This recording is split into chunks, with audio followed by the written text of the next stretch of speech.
the man who's delivering our agenda in the House, Speaker of the House, Mike Johnson.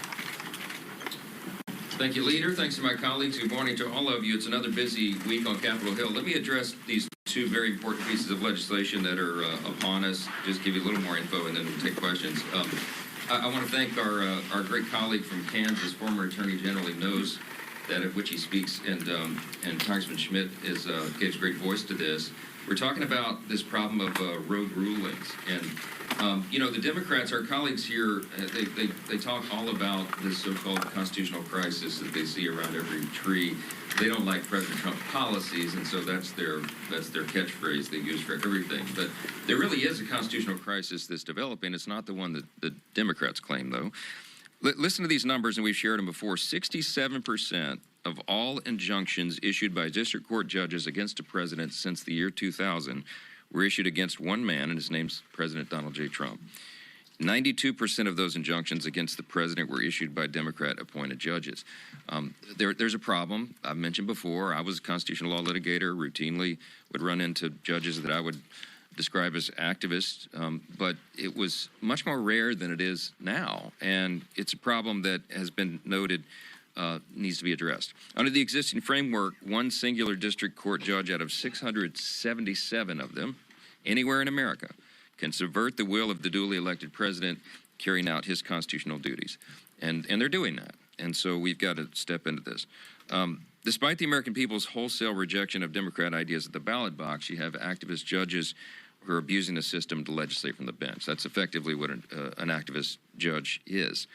This is not how the system our founders designed is supposed to work. Under our Constitution, we have three co-equal branches of government, each with the ability to provide a check on the other.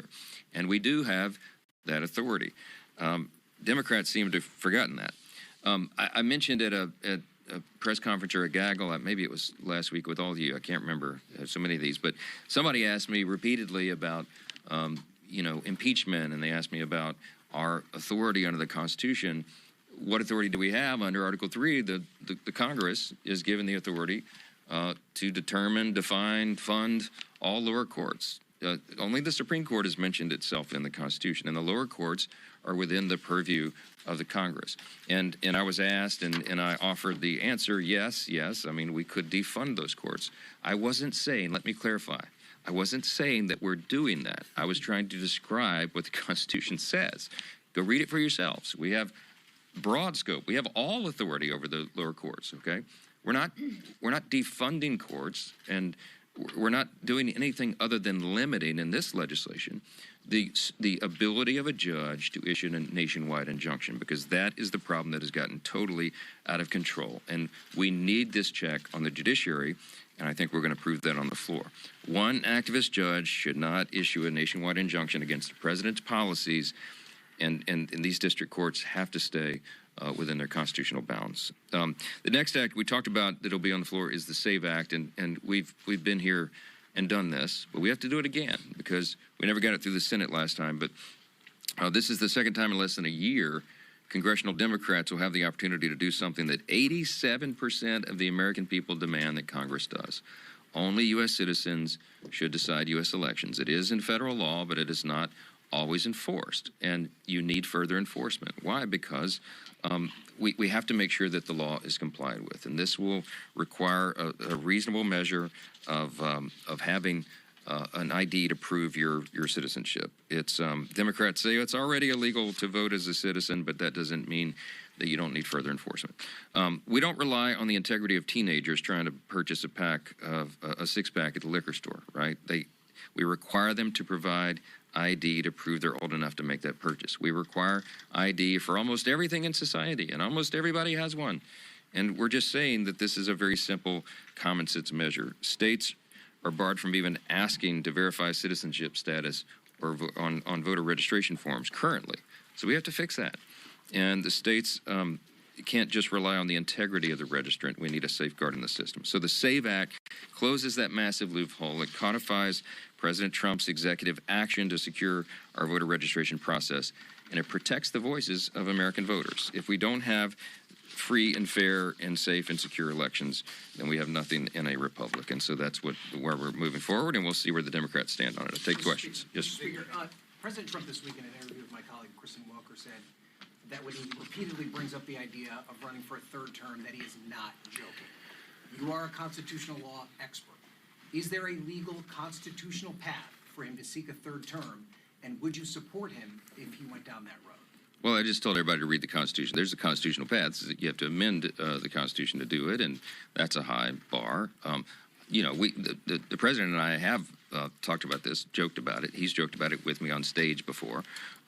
You know, we take him at his word. I understand why so many Americans do wish that he could run for a third term, because he's accomplishing so much in this first 100 days that they wish it could go on for much longer.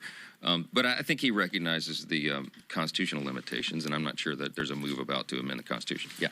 Mr. Johnson, do you think that the president should move forward tomorrow with tariffs, with imposing tariffs? He's made very clear that he's doing this in the executive branch under his executive authority, and it doesn't involve Congress in that way.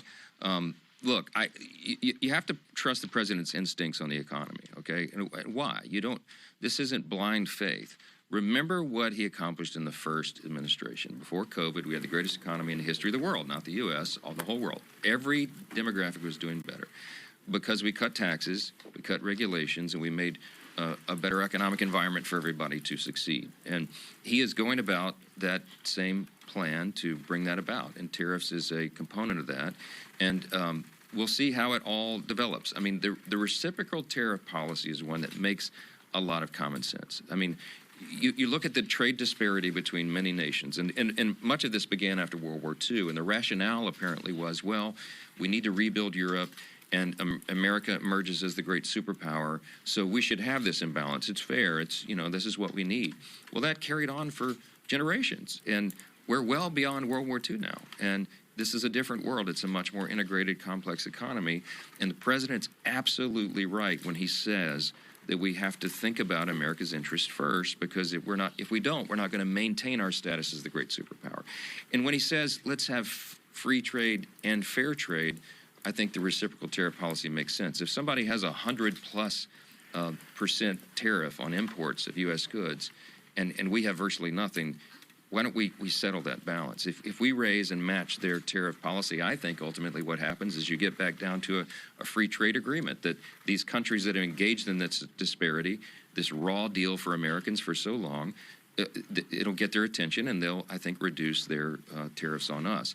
Then you get back to a free and fair trade situation. So, look, we'll see what happens. I think it's going to go forward, and it may be rocky in the beginning, but I think that this will make sense for Americans and it will help all Americans. So, yes, Scott. Last question. Thank you, Mr. Speaker. President Trump says that Elise Stefanik will be rejoining your leadership team, and that you are very enthusiastic to be having her remain in the House.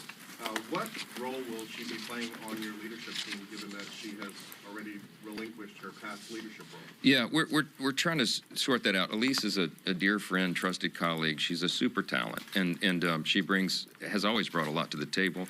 And she stepped down from her conference chair role, and on her important committee assignments, she was in line to have a gavel on some of those.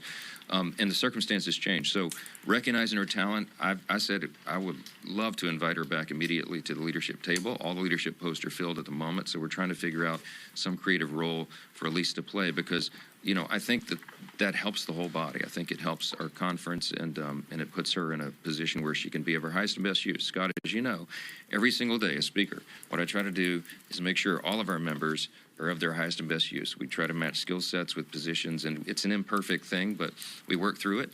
And, you know, what happened with Elise is we're dealing with, and we're going to make her a very valuable and important member of this conference, as she always has been. And I'm excited about that. I am. I'm glad to have her remain with us. So, last question, very back.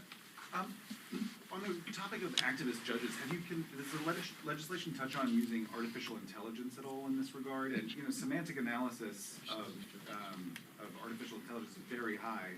And, you know, is it theoretically possible to be able to use AI in a judiciary capacity? Wow. I think they're going to replace all the lawyers before they do the judges.